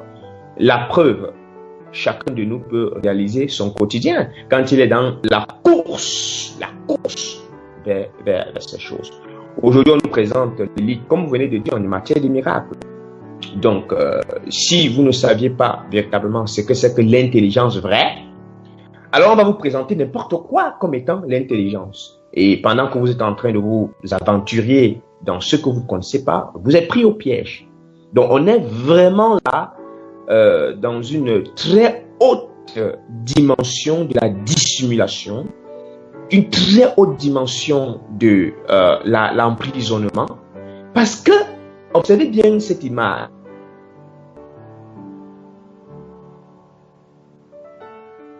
Alors, voilà, Oreste Akene a un souci de connexion. Donc, voilà, nous allons attendre que il nous rejoigne pour poursuivre avec son exposé sur la question. Donc, alors rapidement, je voudrais passer la parole à Elvire Kungwa pour poser sa question. Peut-être que le temps que Monsieur Tawatu répond à la question, le copaniste sera revenu. Allez, Elvire, à vous. D'accord. Merci beaucoup à vraiment nos panélistes qui nous éclairent de manière très très pertinente sur ce sujet. Alors j'aimerais continuer un petit peu dans le sens de mon collègue Fabrice. Et c'est vrai qu'on a dit que la prochaine émission, on va vraiment rentrer en profondeur dans la vision de Dieu. Mais j'aimerais qu'on puisse un petit peu introduire cela sans vraiment aller dans les détails parce qu'on reviendra dessus plus tard. Vous l'avez dit tout à l'heure, je crois que c'est le panéliste Arnold qui l'a dit, qu'au travers de l'intelligence artificielle, on a comme l'impression que l'homme veut défier Dieu. Est-ce que vous pouvez un peu plus nous en dire par rapport à ça? Est-ce que véritablement le but c'est de défier Dieu? Et ça m'amène également pour aller plus loin dans ma question, il y a une dimension peut-être spirituelle que nous ignorons dans le développement de l'intelligence artificielle. D'ailleurs, on a certains religieux qui disent que ce sont les démons qui se déploient dans les robots ou toutes ces machines-là. Est-ce que vous pouvez nous dire rapidement, est-ce que vraiment le but derrière, c'est de défier Dieu, Monsieur Arnold Tawadieu? Oui. Alors, je vais prendre l'exemple, je pense, pour ceux qui lisent les Saintes Écritures ou bien pour ceux qui ont grandi dans cette mouvance-là.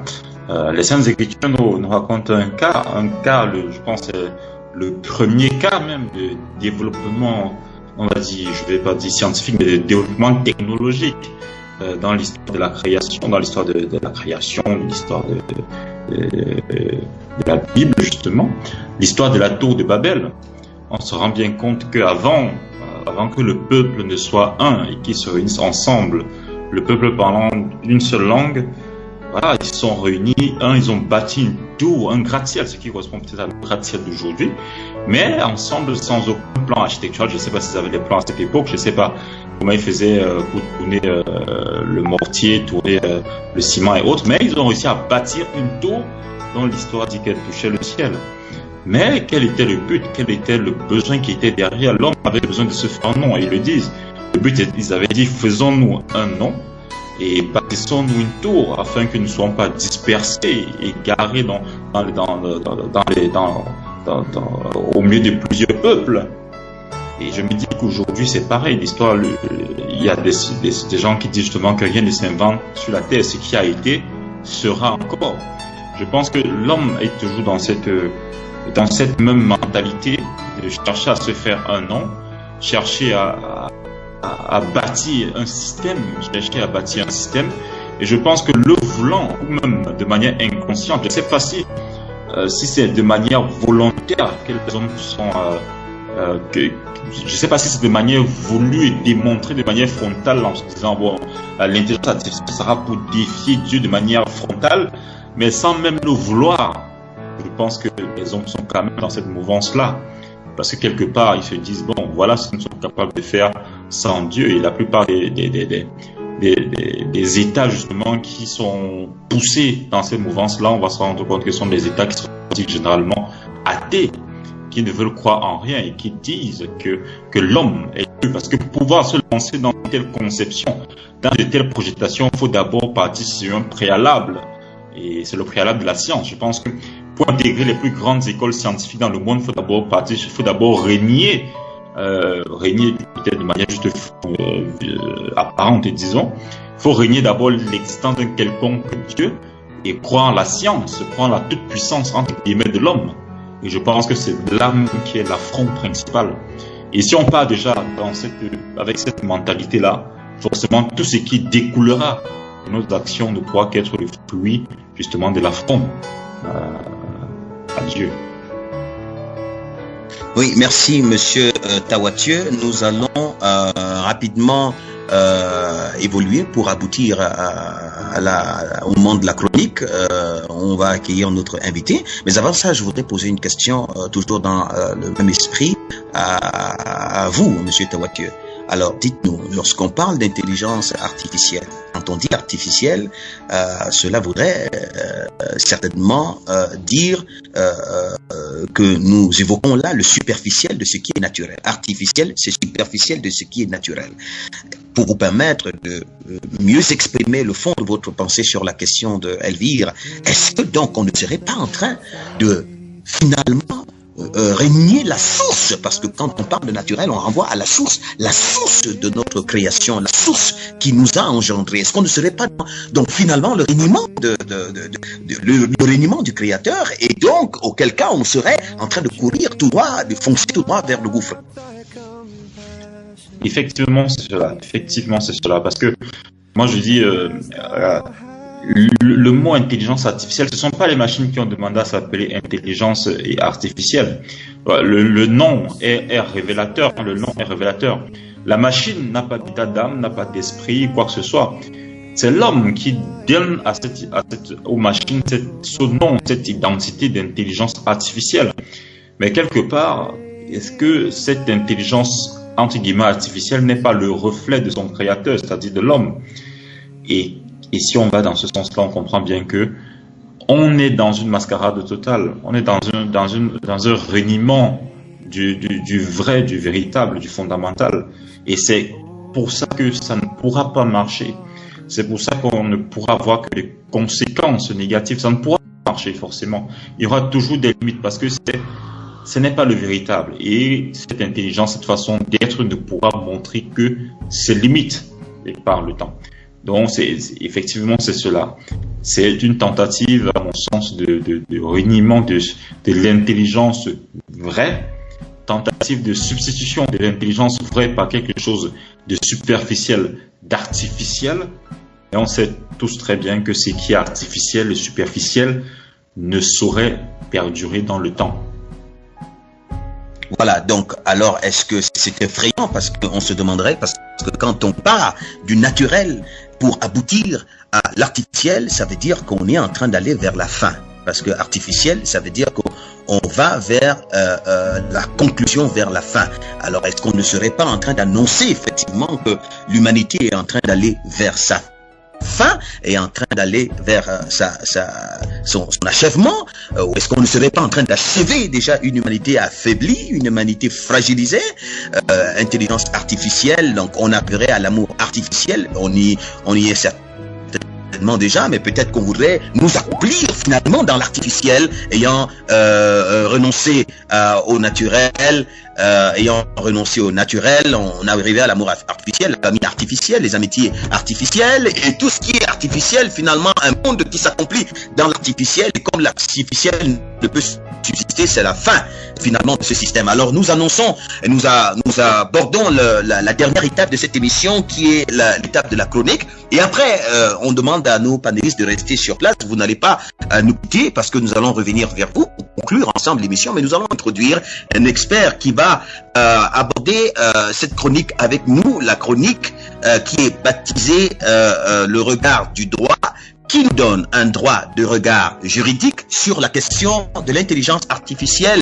Monsieur Ngunga Makiedi Kevin, qui est un expert, un spécialiste en matière de droit fondamental, et qui va nous donner un regard juridique sur la question. Nous allons le saluer, nous allons l'introduire. Monsieur Ngunga, bonsoir. Bonsoir Monsieur Founiba, bonsoir à tous nos panélistes et bonsoir aussi à Mademoiselle Ngunga Elvire. Voilà, vous n'êtes pas étranger à ce plateau, à cette émission. Vous avez déjà eu quelques interventions, donc c'est avec joie que nous vous recevons pour que nous puissions également aussi nous édifier sur la question. Vous allez bien de votre côté? Est-ce que ça va? Est-ce que vous aussi, vous ne ressentez pas un peu de parfum d'intelligence artificielle autour de vous? En tout cas, je vais très bien, nous allons très bien. Évidemment, ce parfum se ressent aujourd'hui. Nous sommes inondés de ce parfum. D'ailleurs, nous sommes en plein dedans. D'ailleurs, en matière de communication. D'accord, merci bien. Voilà, donc nous allons vous poser une question, notamment tout récemment d'ailleurs nous avons lu quelque part que un couple américain qui vit du côté de Portland a eu la très mauvaise surprise, la désagréable surprise de voir sa conversation être enregistrée par son outil intelligence artificielle d'Amazon et puis envoyée à un des employés du mari, donc de la dame, donc puisque c'était un couple qui a reçu l'intégralité de l'enregistrement. Et puis nous avons cet exemple là où finalement vous n'avez plus ce que parce que finalement, beaucoup militent pour la vie privée. Finalement, les machines vont extérioriser tout ce qui se passe dans le secret et puis tout le monde va tout savoir parce que la machine, à un moment donné, si la donnée est mal introduite, elle finit par dérégler. Donc, il y a cet aspect. Et puis, donc, on nous a vendu l'intelligence artificielle qui finit par nous trahir et aller divulguer les informations que nous voulons garder secrètes. Finalement, c'est tout le monde qui saura. Quelle est la responsabilité qu'on doit établir? Il y a également cet autre événement, la voiture Tesla, qui est équipée d'une intelligence artificielle nommée autopilote, qui a permis à la voiture, donc, qui permet donc d'avoir une voiture qui se déplace en toute autonomie. Maintenant, finalement, qui est impliqué dans un cas d'accident de circulation? Monsieur Kerry, finalement, qui est-ce qu'on va condamner? Alors, c'est une question très très intéressante qui est pour le moment assez complexe parce que vous le constaterez très bien d'ailleurs que le développement de l'intelligence artificielle a également bouleversé le monde du droit, notamment en matière de circulation routière comme vous venez de le souligner. Et pour la première question, donc la question du robot Amazon qui a envoyé une conversation privée, et parce que c'était une conversation privée et qui l'a rendue publique à l'insu du couple. Là, directement, ce n'est pas un secret de polichinelle. Amazon normalement est responsable. C'est Amazon qui est responsable parce que c'est lui le constructeur. Donc sur ce point-là, c'est assez clair, assez facile. Par contre, sur le point de la voiture autonome, c'est là où justement le problème se pose. C'est là où le problème se pose. Pour quelle raison? Parce qu'en fait, si vous remarquez bien, au regard du droit international, la circulation routière est régie par la Convention de Vienne de 1968, qui stipule ceci, que tout véhicule en mouvement doit avoir un conducteur et que celle-ci doit avoir le contrôle et la maîtrise du véhicule. Cette convention a d'ailleurs été révisée récemment pour prendre en compte justement les systèmes automatisés, donc les voitures autonomes dans son champ d'application, mais à une condition, que le conducteur ait la capacité de neutraliser ou de désactiver ce système en cas de problème. Donc, on écarte du champ d'application de cette convention les véhicules totalement autonomes. Parce qu'il y a une différence que je vais souligner d'ailleurs. Il y a les véhicules semi-automatisés, donc qui sont équipés d'une intelligence artificielle capable de prendre le contrôle du véhicule pour un temps. Donc, pendant, on peut dire quelques secondes, voire quelques minutes. Et qui signalera au conducteur de reprendre le contrôle à tout moment. Et il y a des véhicules totalement autonomes qui sont sans pédale, qui n'ont pas de volant et pas de conducteur non plus. Là, par contre, ces véhicules-là, actuellement, sont en test. Ils ne sont pas encore autorisés. Donc, au regard de la Convention de Vienne, ça n'entre pas dans ce n'est pas autorisé, en fait, si vous voulez. Donc, c'est encore en test, mais peut-être plus tard, au vu de l'évolution de la technologie, ces véhicules seront commercialisés et voire utilisés légalement. Mais pour le moment, c'est en test. Mais là, nous parlons des véhicules semi-autonomes, c'est-à-dire que équipés d'une intelligence artificielle et que l'on peut contrôler. Donc, pour ces véhicules-là, lorsqu'il y a, selon la Convention de Vienne, c'est le conducteur qui est responsable en cas d'accident, parce qu'il doit avoir le contrôle du véhicule, il doit avoir la maîtrise du véhicule. Par contre, ça ne se passe pas, vous savez, le droit, ce n'est pas quelque chose d'assez simple. C'est-à-dire que le conducteur a toute la possibilité de prouver qu'il y a eu une faille de la part de l'intelligence artificielle, c'est-à-dire de la part de l'algorithme.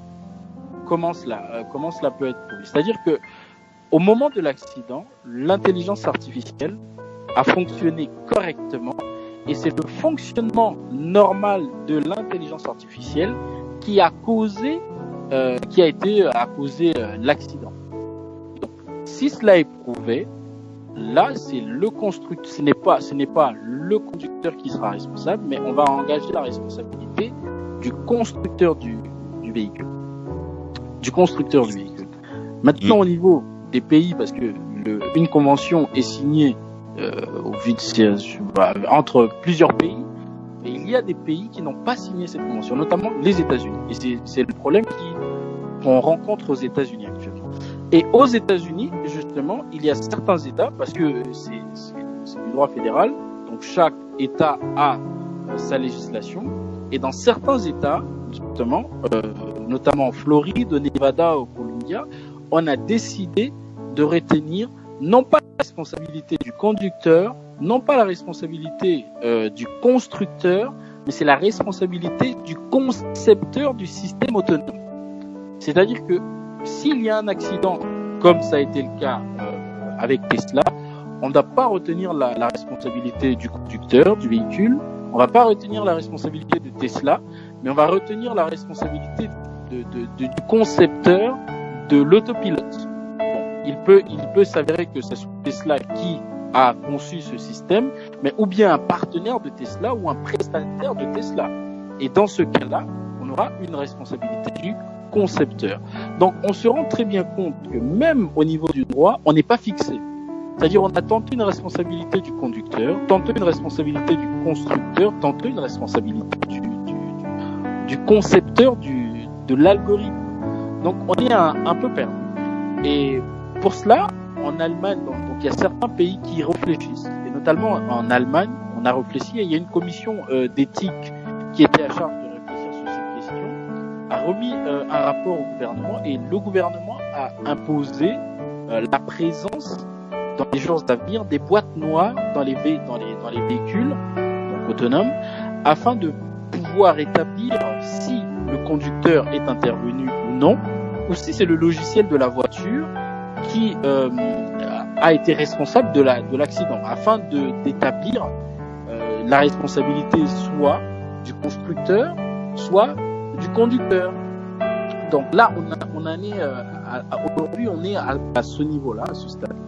Après, il y a une autre dimension aussi. On peut aller chercher ailleurs, donc, parce qu'il y a un vide juridique. On peut aller chercher ailleurs. Et la réponse, on peut aussi la trouver on peut engager une responsabilité qu'on dirait contractuelle. Vous savez, les constructeurs automobiles ont des garanties qu'ils proposent à leurs clients, à ceux qui achètent leurs véhicules. Donc, et il y a certains constructeurs, notamment Volvo, Google, Mercedes, qui ont accepté d'endosser la responsabilité en cas d'accident impliquant leur modèle de voiture autonome. Là, on ne sera plus dans une responsabilité délictuelle, on sera dans le cadre d'une responsabilité contractuelle. Parce qu'il y a un engagement de la part du constructeur d'automobile de mettre en place un système et que le contractant, notamment les clients, vont acheter. Et s'il y a une faille dans la mise en place de ce système, c'est le constructeur qui va réverser des dommages et intérêts aux clients, entre guillemets. Donc, on est un peu, à l'heure actuelle, on n'est pas encore fixé. Donc, sur le droit international, on a une part dans la Convention de Vienne, la responsabilité du constructeur. Mais dans les pays, notamment aux États-Unis, qui n'ont pas signé la Convention de Vienne, c'est la responsabilité du constructeur qui est engagée. Et dans certains cas, on pourra aussi éventuellement engager la responsabilité du concepteur du système, donc de l'algorithme. Voilà ce qui fait en sorte qu'on a un peu une limite aussi de cette intelligence artificielle. Donc c'est un peu ça le droit, le regard du droit par rapport à cette intelligence artificielle, en particulier de la circulation routière. Merci beaucoup, Monsieur Mbunga. Merci beaucoup pour ces éléments qui nous éclairent sur la question juridique. Mais je voudrais vous poser deux dernières questions. Nous sommes pratiquement à la fin de l'émission. Nous avons à peine quelques 5 minutes pour boucler avec l'émission. Je voudrais vous poser deux questions. À la première, vous n'allez pas répondre parce que je suis pas très sûr que vous aurez la réponse. À la deuxième, par contre, nous attendons une petite réponse de votre part. La première, c'est que nous avons vu une image dans les réseaux sociaux, une famille qui vivait bien avant dans une situation de chaleur, d'affection, une relation vivante, une relation d'intimité réelle. Et on a par exemple une photo où on voit la famille à un moment donné en train de, dans sa vie religieuse, en train de faire une prière.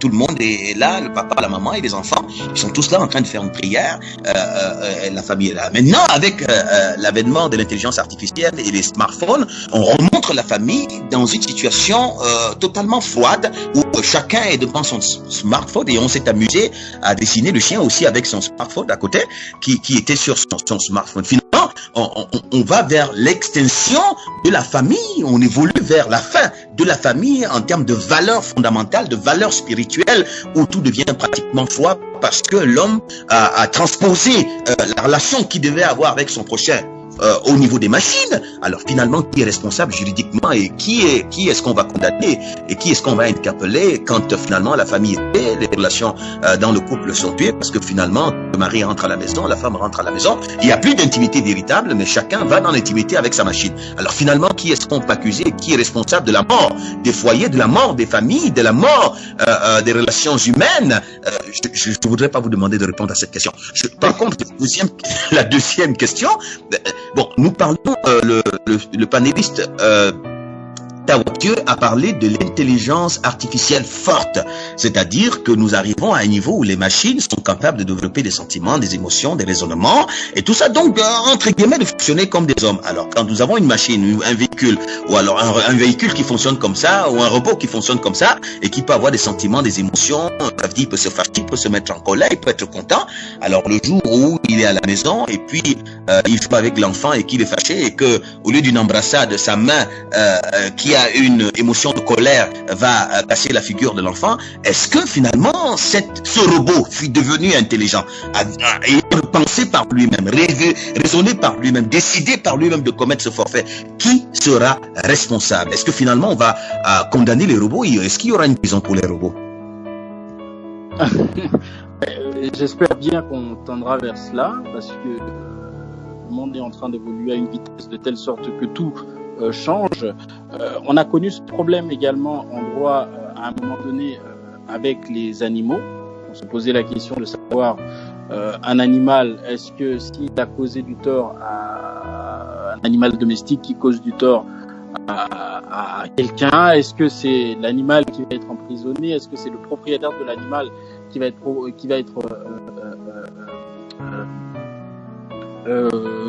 condamné? Ben, la question qui se posera à ce moment-là, ça sera la question de savoir est-ce que on considère le robot comme un être autonome, comme un être animé des sentiments ou comme une simple chose, si on considère que c'est une chose, bon, on va engager la responsabilité du fait du propriétaire de la chose, c'est-à-dire la responsabilité du fait de la chose. Donc de celui qui est propriétaire, qui a la garde et le contrôle de la chose, c'est celui qui va être responsable. Mais si on considère que le responsable, enfin le robot est un être autonome comme l'homme et qui a la possibilité de prendre des décisions indépendamment de la volonté de l'homme, ben dans ce cas-là, on aboutira malheureusement, peut-être que c'est une fiction aujourd'hui, mais on ne sait jamais ce qui peut arriver demain, on aboutira à une prison pour les robots. À des procès contre des robots. Exactement, à des procès contre des robots. À des procès contre des robots faits peut-être par des robots qui seront jugés par d'autres robots. Donc parce que déjà on est défendu par d'autres robots. Parce que même le système juridique actuel fait qu'on arrive même à une forme d'ubérisation du droit, de telle sorte que même les avocats ne sont plus consultés. On va consulter même des robots lorsqu'on a un problème. Récemment, il y a un système qui a été développé pour faire annuler des contraventions.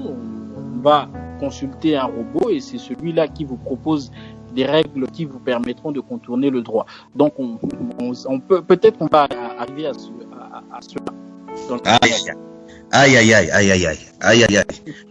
Merci bien, Monsieur Ngunga. Nous sommes, je dirais malheureusement, pratiquement arrivés à la fin de l'émission. Je voulais donner la parole à ma collègue Elvire. Si elle avait une question rapide, mais est-ce que on va pouvoir faire ça, Elvire, en une seconde, une question pour le spécialiste qui va répondre aussi en une seconde pour qu'on puisse boucler? Non, je n'ai pas vraiment de questions. Tout a été dit, tout a été clair. Donc, je vais te repasser la parole pour les conclusions. Merci. Monsieur Ngunga, merci pour votre passage. Dernière question, vous allez répondre à la vitesse éclair. Alors finalement pour vous, intelligence artificielle, menace ou espoir? Une seconde. Espoir pour les uns, menace pour les autres, mais il y a plus de menaces que d'espoir. Pour vous, espoir. C'est une menace. Monsieur le juriste. C'est une menace, je pense. Voilà, merci beaucoup. Alors rapidement, nous allons poser la même question aux autres panélistes, aux vos copanélistes. Monsieur Takene Orest, intelligence artificielle, dites-nous clairement, espoir ou menace? Bien, je crois que au développement de l'émission, chacun a pu voir les limites de l'intelligence artificielle et même au niveau du droit tel que ça a été décliné. Là, si on veut voir la réparation en matière de responsabilité civile, que vaut la vie humaine, on ne va réparer que de façon limitée. Nous sommes dans une conception totalement limitée. Et donc, dans une conception limitée, on ne pourrait pas parler vraiment d'espoir, puisque l'espoir est ce qui va au-delà des limites. Donc, c'est beaucoup plus ce qu'on pourrait appeler une menace plutôt que de l'espoir. Je crois qu'on parlera de l'espoir dans la prochaine émission. Merci, Monsieur Takene.